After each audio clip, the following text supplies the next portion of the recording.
Exactly. So let's talk a little more detail about all those buckets that Frank was just talking about. So progressive tax system, it's actually a really better for us. It's a good thing. Why? Because people say, well, how much do you pay in taxes? And if you say, oh, I pay 28%, 22%. Well, that's not how much you pay on all of your money. For example, if you make $100,000 and you say, oh, well, because the answer is based off of what they call the marginal tax rate. The marginal tax rate is actually what you were taxed on the very last dollar that you earned. So let's just start hypothetical $100,000 income, just a salary of $100,000. So married filing jointly in 2023, $0 to $22,000. So up to $22,000. Use the calculator. Frank, I got Frank a calculator today. All right. So we got $100,000. Now subtract out 22,000 of that. That's going to be taxed at 10%. Okay, so there's one bucket. One bucket has got $22,000 taxed at 10%.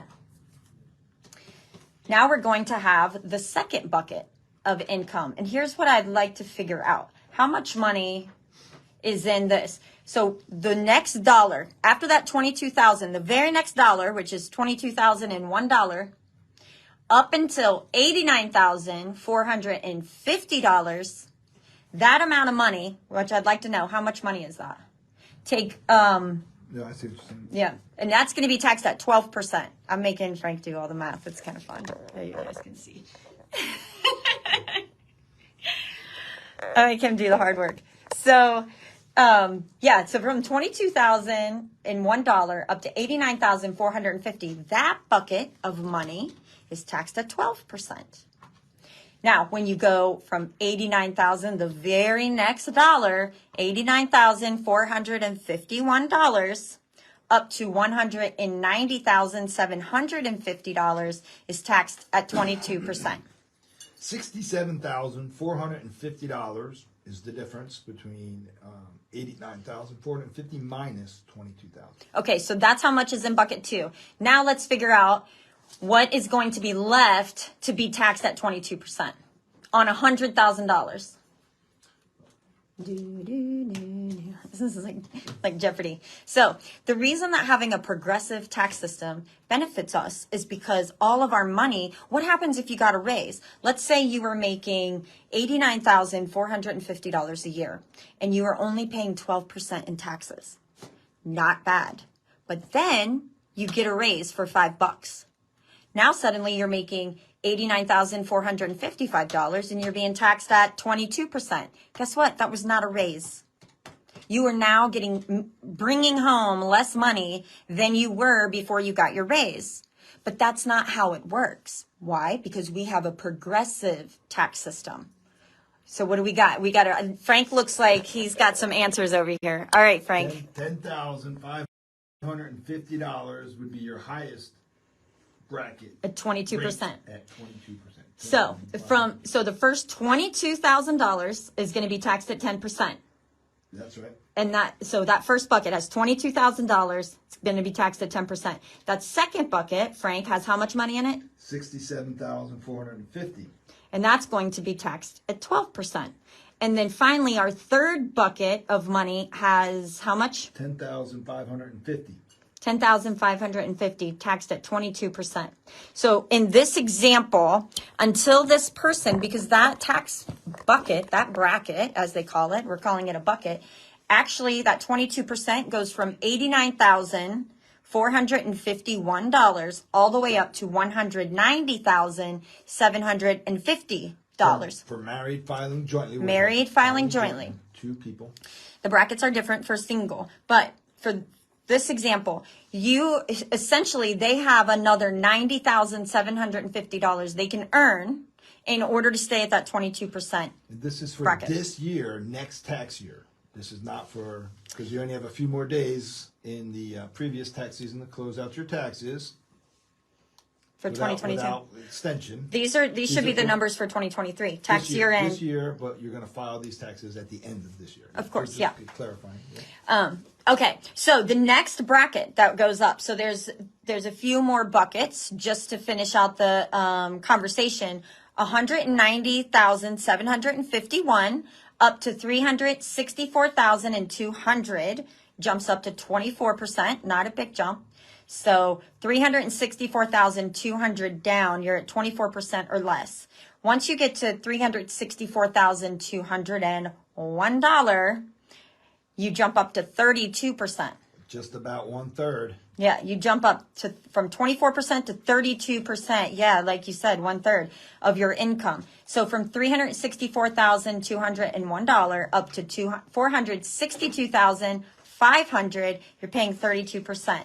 After that, up to $693,750, you're paying 35%. And then anything above that is 37%. So slowly your income dumps into these different buckets that are, and each little bucket fills up and overflows to the next bucket and so on. And then each bucket has its own tax rate. And so calculating your taxes is not as simple as just running a number. This is where opportunities come though in these buckets when you hear people talk about Roth conversions, for example. So say you have an IRA, you retire, and this is usually a really good strategy for people, I would say in their 50s, kind of like around that time, 45 to, probably 50 to 60, let's say. I believe I'm going to be in a lower tax bracket, and I've been doing the exact same thing, taking from rollover IRAs and moving money to Roth IRAs. Which is what we're talking about, which is exactly. And what you want to do is you're trying to, you have to pay your taxes on your IRA. Why? Because this is income that you received that you put into this account as an investment that you've never paid income tax on. So there's this is ordinary income tax brackets that we're talking about. So when you do start using that money or you leave it behind to your children, that money is going to be taxed as ordinary income. And there's a couple ways to get around it. One is by just using a strategy year over year to try to take chunks of it and fill these voids. For example, you could say, what if you had $700,000 in your IRA? Okay, well, if your daughter inherits it, that's $700,000 in income that she's going to receive, and she's going to be taxed out in the same brackets that we showed you. And a large part of that money is going to be taxed at, 32% and higher. You could say, okay, well, we don't want to pay 32%. What if we pay 22%? We'd rather pay 22%. So we start chunking out. And if your income is $100,000, that gives us $90,000 a year that we could pay the tax at 22% and convert it to a Roth so that when your kids get it or when you start taking distributions, it's at a lower tax rate. So that's one way. Or when you retire, if you are in that 12% tax bracket, which think about this, if your income is only $35,000 a year when you retire, but you have an IRA, that's giving you almost $50,000 roughly a year. You can convert at 12%, which is way different than 32 and 35. So these are opportunities that are tax strategies built into that progressive tax system that if you can take advantage of it, why not? So getting your adjusted gross income as low as possible by charitable contributions are one way to reduce your tax adjusted gross income in your tax. And you have to just charitable. If you don't have a mortgage, then they raise the standard deductions, right? And these are Trump era taxes we're looking at, which they're going to be renegotiated, whether they'll continue or not. I believe it's for 2025. So the rules change. Yes. The debt is going higher and higher. Strategies change. When I first came into this industry, the estate tax was really high. So everybody was buying really big life insurance policies. We wrote them all the time simply to cover the estate tax, and then they lowered them, and now it's different. So let's talk about the same kind of bracket progressive tax system when it comes to capital gains, qualified dividends, and they get different treatment, okay? So the public policy goal of different capital gains and qualified dividends brackets is to actually encourage people to invest. We want you to earn money in the market. And so they use a similar marginal tax concept or this progressive system to ordinary income, but only the amount above the threshold is taxed at the higher rate. So prior to the act where they created this, these brackets were actually linked directly to ordinary income brackets, but now they have their own standalone brackets that are far more lenient. So what are those brackets? Now we're no longer talking about your wages. We're no longer talking about your other sorts of income. Right now we're not talking about ordinary income. We're only talking about married, filing jointly, and capital gains brackets. Okay. So for this year, the taxable income for capital gains is from $0 to $89,250. And that's 0%. Capital gains from $89,251 to $53,850 is 15%. And then anything above the $553,851 is 20%. So if you did very, very well with your stocks, maybe you hit a home run to the moon, as they say, and you earned $1 million in your stock portfolio in capital gains, a good portion, a little less than half of that is going to be taxed at 20%. And then the majority is going to be taxed at 15%, but the first $89,250 you will not pay tax on. So kind of still, same concept trickles through. Any questions on that, Frank, so far? Nope. So deductions, you started to bring that up. Yep. So, you have your standard deductions, which are amazing. And we're talking about married filing jointly. If you are single, then your standard deduction is $13,850. For 23. For 23. Everything on this is for 23.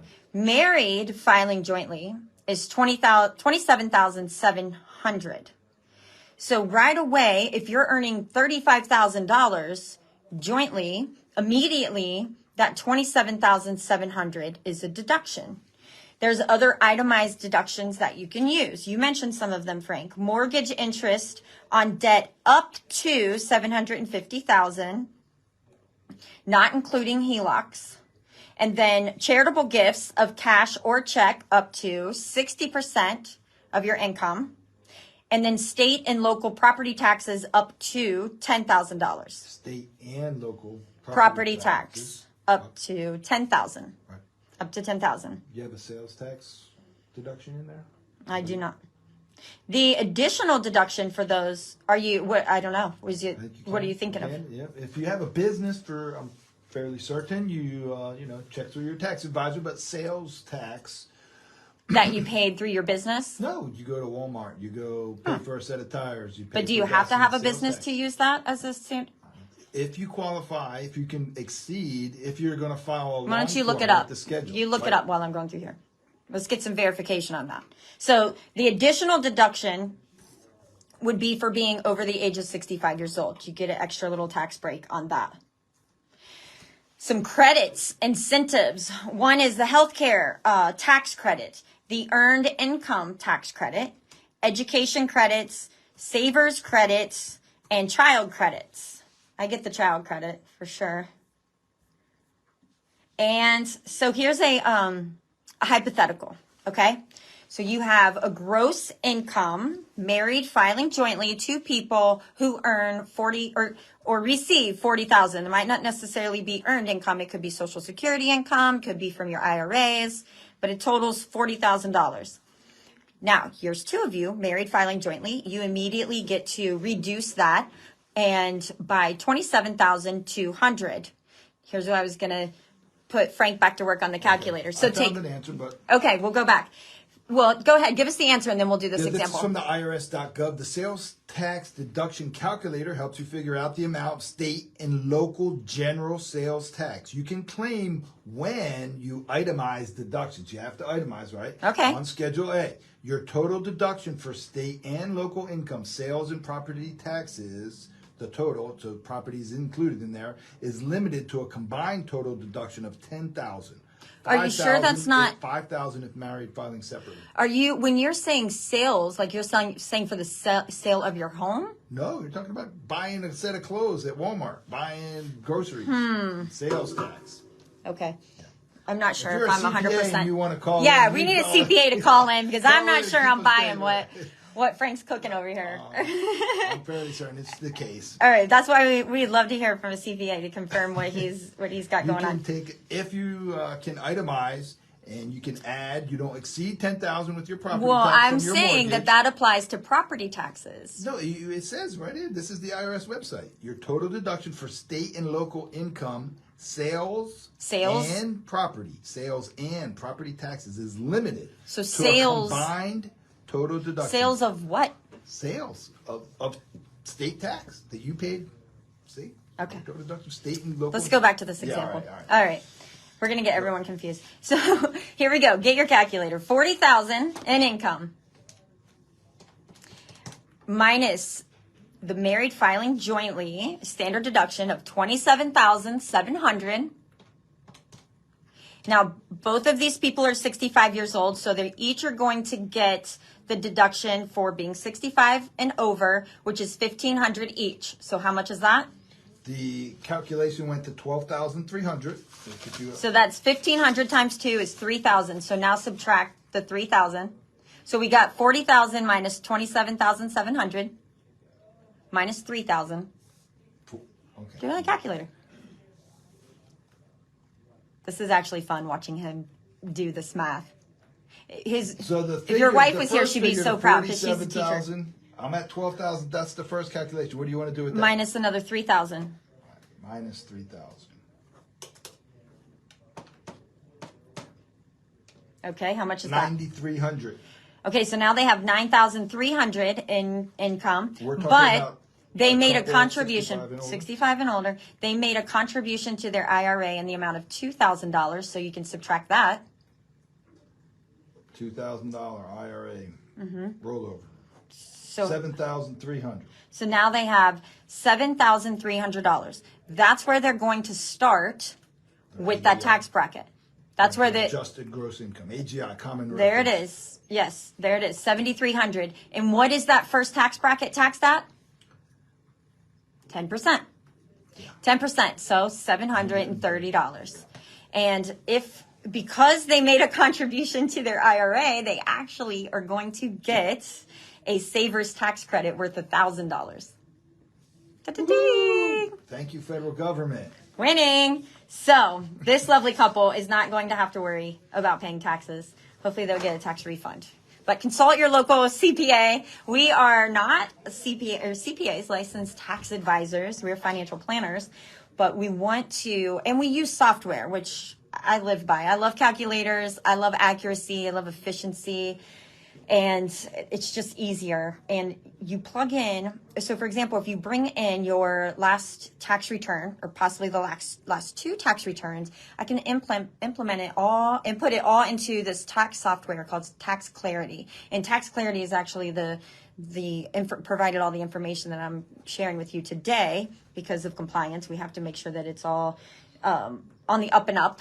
And this software is amazing, and it helps us calculate if you would be a good candidate for a Roth conversion, if you would be a good candidate for a solo 401k, a Roth IRA, starting these things. And we're able to help you calculate those things and give you that guidance, especially business owners who are really looking for opportunities to save on taxes and invest in the most tax efficient way, because the types of accounts that you set up today, like let's say you're in your 40s and your business is starting to boom and you're starting to actually accumulate money, if you set up the right types of accounts, maybe it's a SEP IRA, a simple IRA, when you do retire in your 60s, you are taking that money in the most tax efficient way, or it's grown in the most tax efficient way. This is a live show, 772-221-1100. The Mindie Molina Show. You can find us at mindiemolina.com, MINDIEMOLINA.com, or you just